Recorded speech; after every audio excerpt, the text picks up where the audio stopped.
change that is taking place in our society today makes even young heads swoon. Say nothing of those who are sitting on the stage today.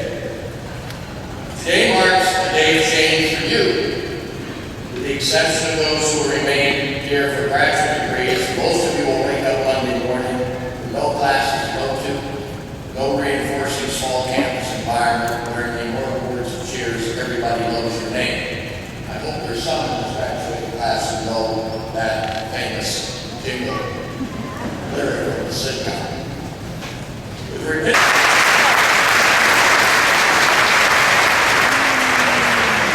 Carl Bernstein, your pioneering work in investigative reporting helped set the standard for journalism in our area.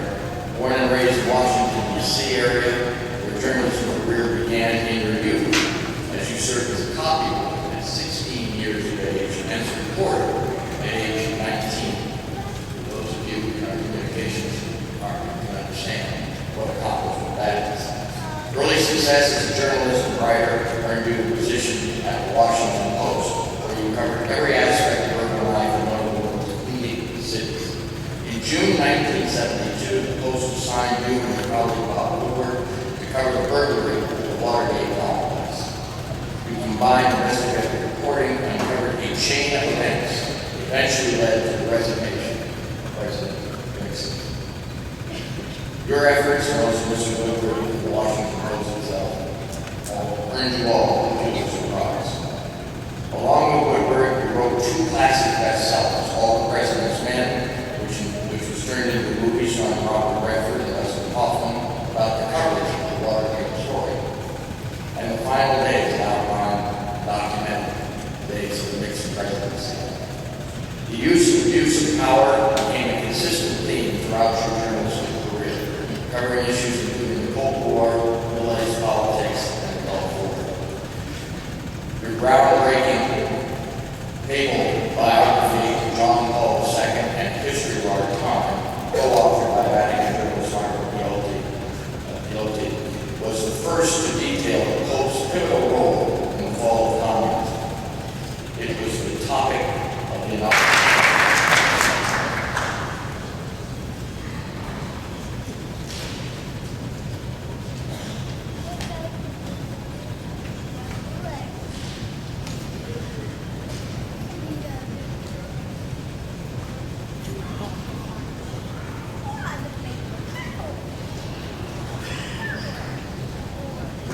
Understatement. Thank you, President Val, faculty, parents, friends, trustees, Bishop Canberra, and most especially members of the graduating class of 2013. I'm honored to be here again at this wonderful institution, and I'm in awe of you, the graduates, both for your youth and your accomplishment. And I realize that such a salutation to be honored at the commencement is commonplace in such events. But on this occasion, on this splendid spring day, the words are especially true and heartfelt because I speak them as a college dropout. Because my experience in college makes me all the more appreciative of your achievements as graduates and what you've accomplished these years here at Misericordia. Let me begin by telling you that no decision I've ever made has been more important or right for me than that decision in the early 1960s to drop out of the University of Maryland. After only a few semesters of very little academic accomplishment in the next state over. That decision to drop out kept me happily on the professional path that I've been on for more than half a century since. And it has also made me aware of the knowledge that I lack in so many areas that I've had to school myself in. And also to understand something about what you graduates bring to the world that's so extraordinary in the way of youthful wisdom and having been exposed to great ideas. And let me say something else today to Catholic social teaching. One of the great contributions to mankind. And to have had that experience, I cannot tell you how lucky I think you are to have grown up with that tradition and to absorb it and to consider it and to bring it forth into the world and into the problematic and difficult era which you will go into when you leave here today. But that grounding in Catholic social teaching is one of the great gifts, and use it and cherish it. In addition, I was lucky. I discovered at a very young age what I love to do. And I'm still loving it and learning from it and crafting it and getting it right sometimes. When it's not right, it's not from lack of trying or having learned the wrong lessons. And so it will be for you, because you've learned the right lessons here, not just in the classroom. And now you're ready to shape your own destiny, fulfill your own dreams. You're no longer required to follow the expectations of others, neither your parents nor your teachers. I made a decision, that decision a little early in my parents' confirmation. When I was 16 years old in my junior year in high school, and I should say it was in Silver Spring, Maryland, where I got to know my sisters very, very well at St. Bernadette's. And I went to work at a great institution almost full-time when I was 16. The Washington newspaper called the Washington Star, the town's afternoon paper in those days.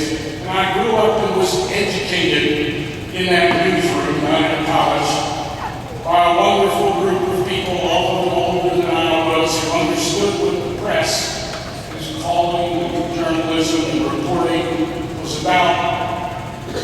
And they knew how to have the time of their lives doing what they loved in a collegial environment, teamed with excitement and with the drama. And part of you leaving here today is about finding that path to do what you love and what excites you and exhilarates you and challenges you. In 1960, when I went to work at the Star, John Kennedy was running for president. Since then, it's been my privilege and good luck to report on each succeeding president of the United States, to write books about them and about a great pope, and about the woman who may be the next president or may not be, Hillary Clinton, and about the history of our time.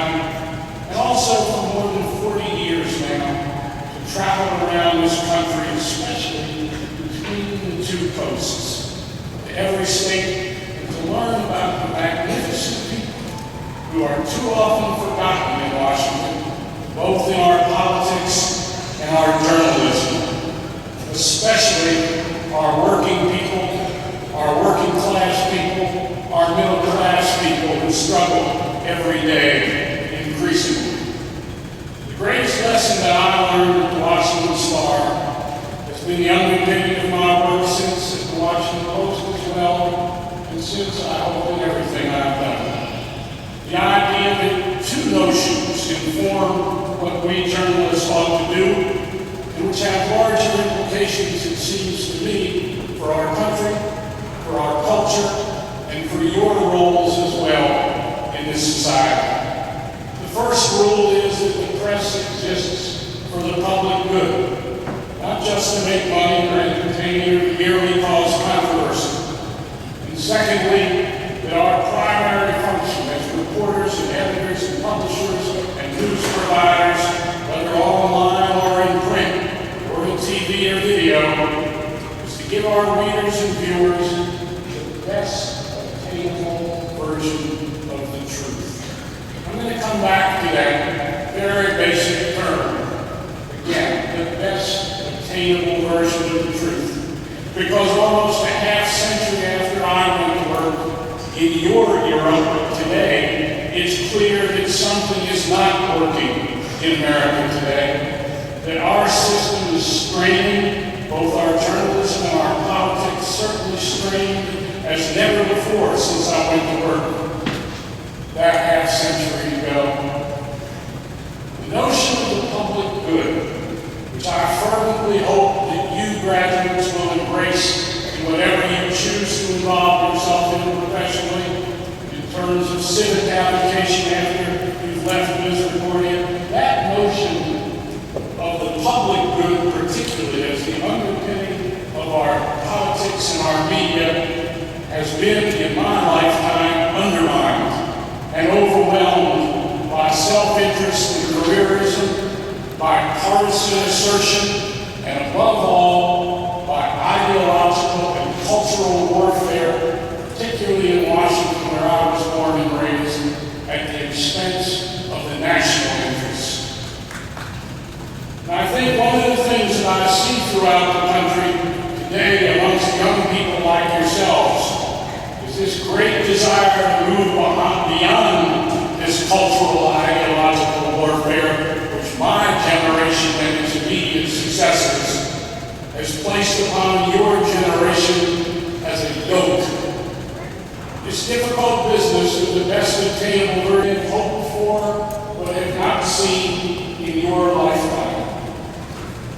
In your lifetime, we've seen a failure of truth, overwhelmed by misinformation, a failure of competence, overwhelmed by incompetence in government, a failure of institutions to deal with the problems and yes, greatness of our working class and middle class people.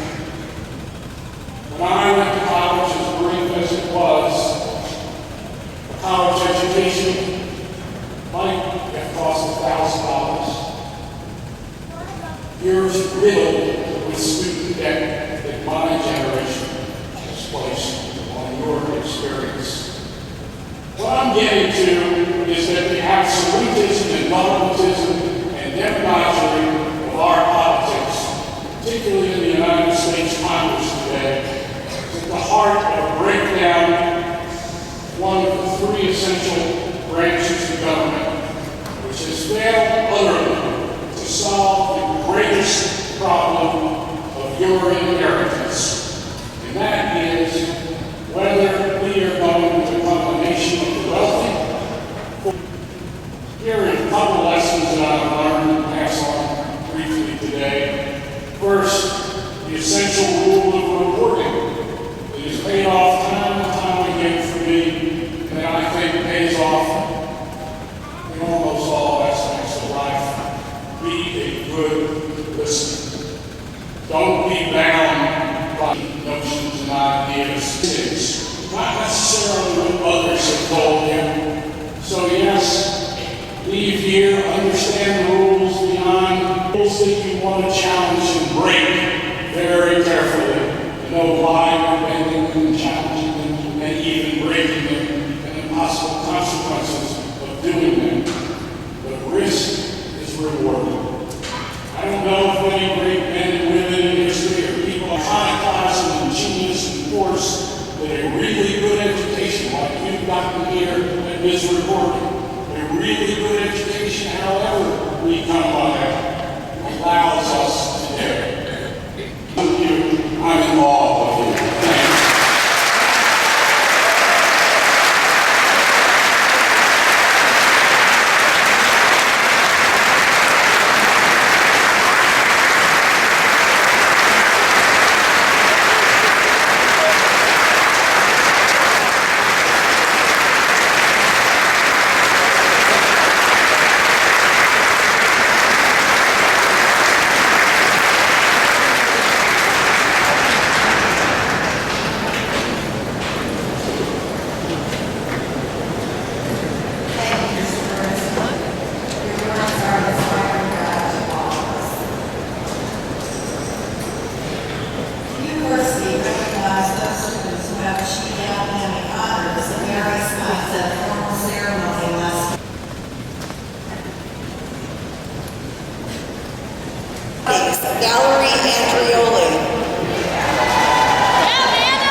Brian Devlin, cum laude.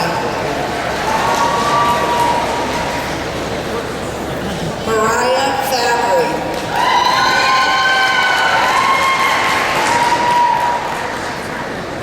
Joaquina Garcia.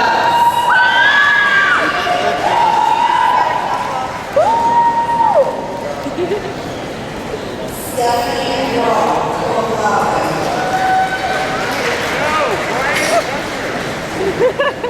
Kelly Ray Howard.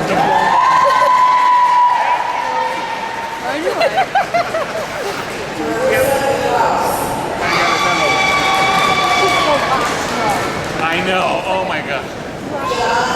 Where are your parents? My mom's up here now. Okay, because I have the tickets. Oh, They didn't really ask.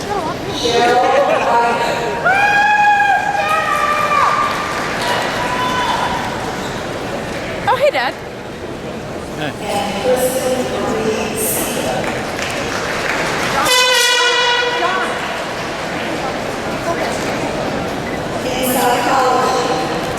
Ryan! You getting Kaitlyn's picture? I sent it.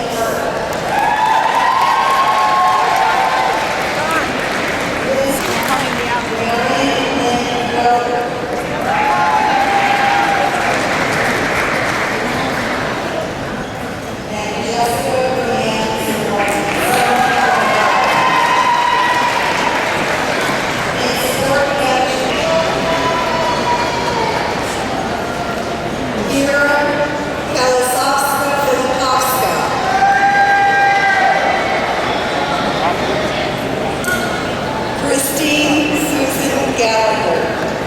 Crystal Lynn Kirsten. Yeah, we're right here. Keith T. Lashinsky.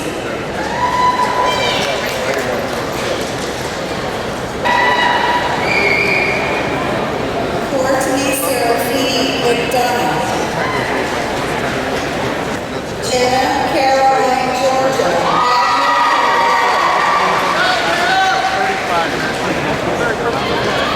Christine Gustafson.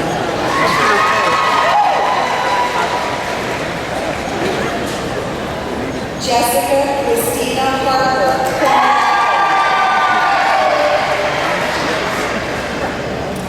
Mary Elizabeth Parity.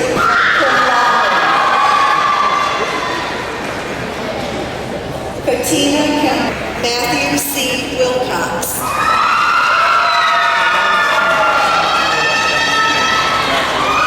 And Jessica Yost.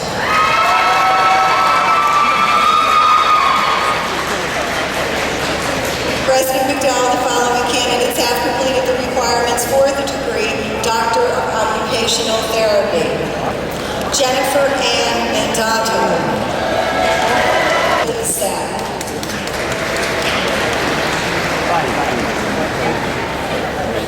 Dr. McDowell, the following candidates have completed the requirements for the degree Doctor of Physical Therapy. Brittany Bradford.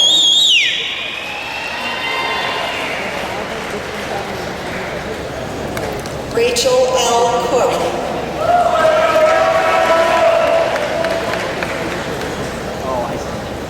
Kaityln May Devlin.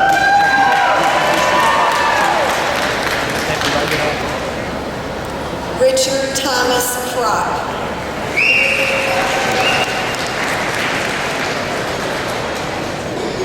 And Megan Lee Bowers.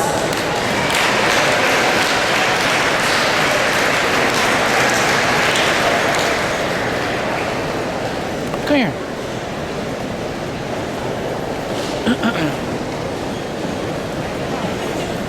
Kaityln.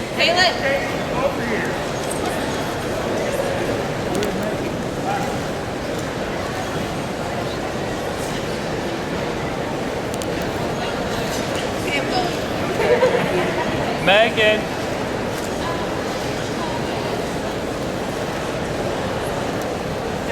Will the candidates I'm so fast.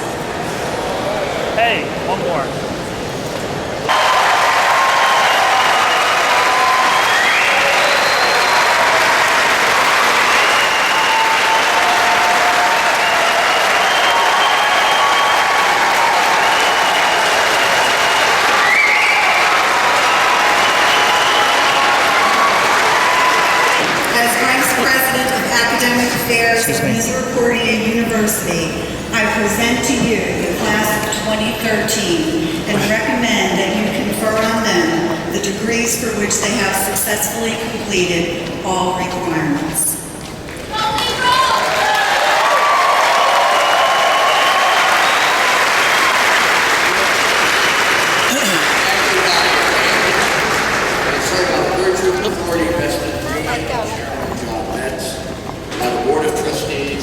Given to them by the Commonwealth of Pennsylvania.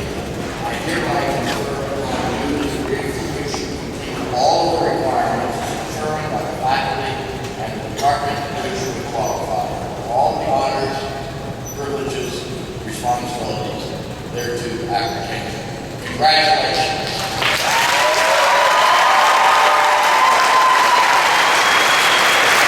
I work here.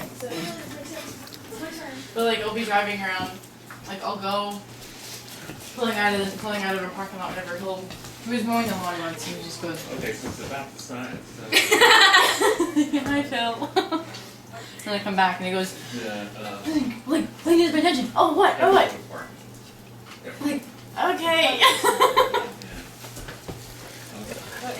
And then Hey, babes. And he smiled. $5 after a car crash. You had a car crash, and then I got car crash. Yeah, give me more. Family room.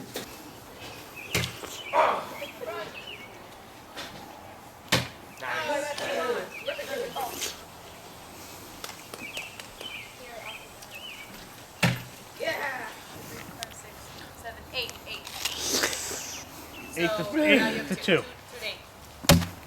Oh yeah, I do the same thing. You're right. Same foot. Same foot. All right. All right. work. I did the opposite. I know. It's not supposed to do that. You don't have to hop. Yeah. Are the dogs do this? Yeah. Yeah, just hold on to it though, because if I don't want them to eat the whole thing. Ah. Yeah! Run, Ace, run! Yeah! It's Griffin.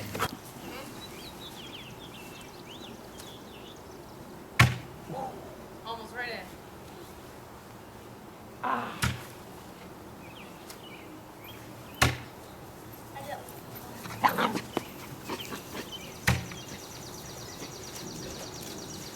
Oh. Good.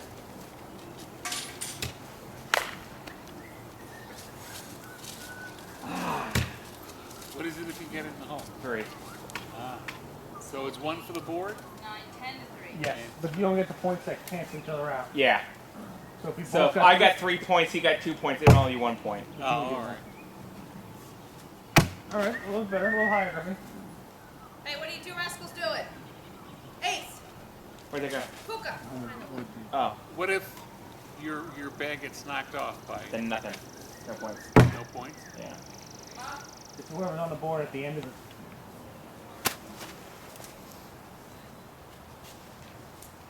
Oh! Dude, what's that? So what's that? We got 3, right? Yes. Yeah, I got you another one. Well, I just give this first because I have no. Griffin, leave it.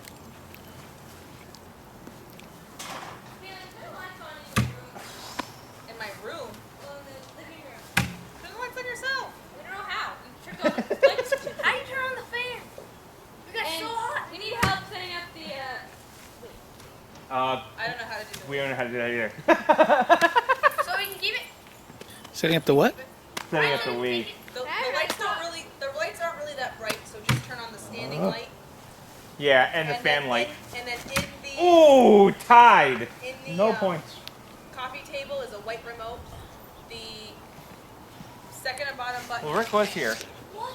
I mean, I got a nice top. And me and I got a nice top.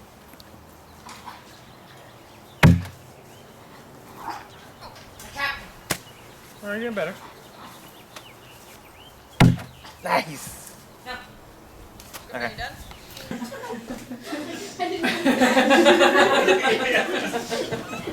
What are you ready? Who needs dinner? Ice cream.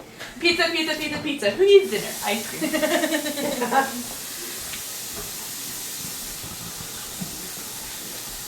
What are they supposed to have tomorrow? See. I'll have to see. Why don't you? You should look on Amazon to see if you can reach over here. probably get one for like $40. I think I did. Got one? What's wrong with it? Doesn't go on. It doesn't read the discs, I've heard. Doesn't go on. No,